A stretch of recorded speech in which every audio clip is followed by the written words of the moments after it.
अस्सलाम वालेकुम दोस्तों, मैं हूं राशिद मिनाज और आप देख रहे हैं ऑटोमेशन स्पॉट। आज की इस वीडियो में मैं आप लोगों को बताऊंगा कि आरपीएम की जो स्पीड है, मोटर की स्पीड, वो एचएमआई में किस तरीके से शो करते हैं।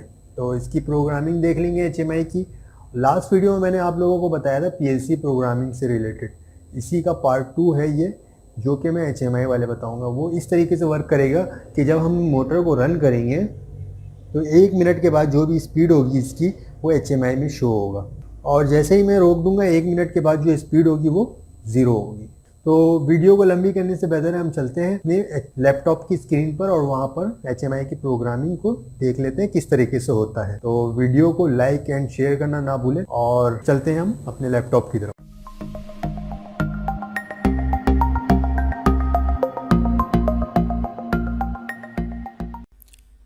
सब्सक्राइब करें ऑटोमेशन स्पॉट को और सब्सक्राइब करने के बाद बेल आइकन को प्रेस करें।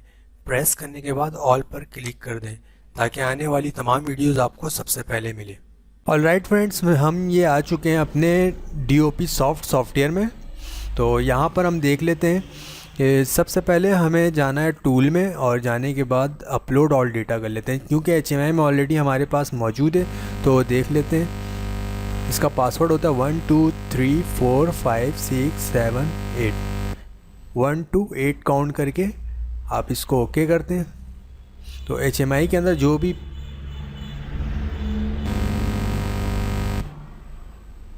डेटा होगा वो हमारे लैपटॉप में आ जाएगा। तो सबसे पहले हमने क्या किया, इसको डिलीट कर लेते हैं और इसको भी डिलीट कर लेते हैं।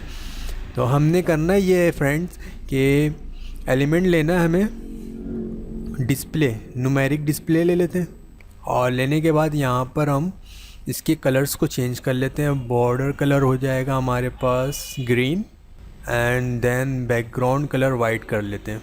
ठीक है, ओके कर लेते हैं। और अगर आपको आरपीएम डिजिट्स 3 में चाहिए तो 3 कर लें, 4 चाहिए 4 कर लें, what ever you can choose.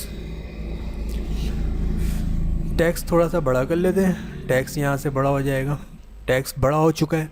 अब यहाँ पर हम टेक्स्ट ले लेंगे, टेक्स्ट में लिख देते हैं हम आरपीएम।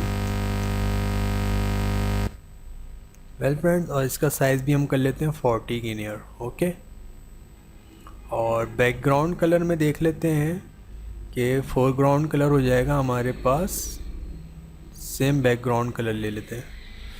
सेम बैकग्राउंड कलर के लिए हम टेक्स्ट को अलाइन कर लेते हैं सेंटर, क्योंकि ये बुरा लग रहा है। ओके, कलर आप अपनी तरीके से मैच करा सकते हैं, ये थोड़ा मैच नहीं हुआ है तो आप अपने हिसाब से एडजस्ट कर लें। अब ये मैच हो चुका है बैकग्राउंड के कलर में। ठीक है, ये आ गया हमारे पास। अब हमें देना है यहाँ पर एड्रेस। एड्रेस हमारे पास प्रोग्रामिंग में क्या है उसके लिए आप देख सकते हैं। WPL सॉफ्ट ओपन कर लेता हूँ मैं और PLC के प्रोग्राम को उठाकर हम देख लेते हैं कि हमारे पास कौन सा डेटा रजिस्टर यूज़ हुआ है, ताकि हम वही डेटा रजिस्टर की एड्रेस एंट्री करें। बैकअप आ गया PLC में। जो प्रोग्राम है हमारे पास, PLC में हमारे पास प्रोग्राम है फ्रेंड्स D1।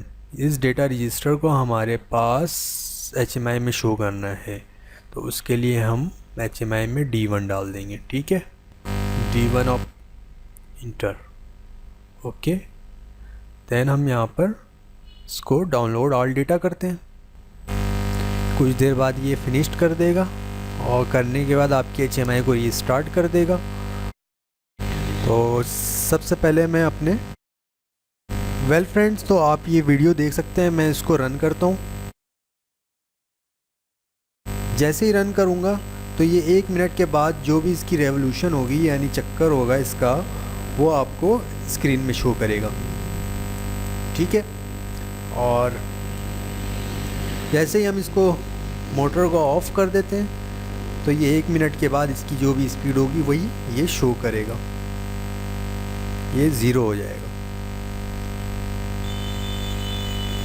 हो गया।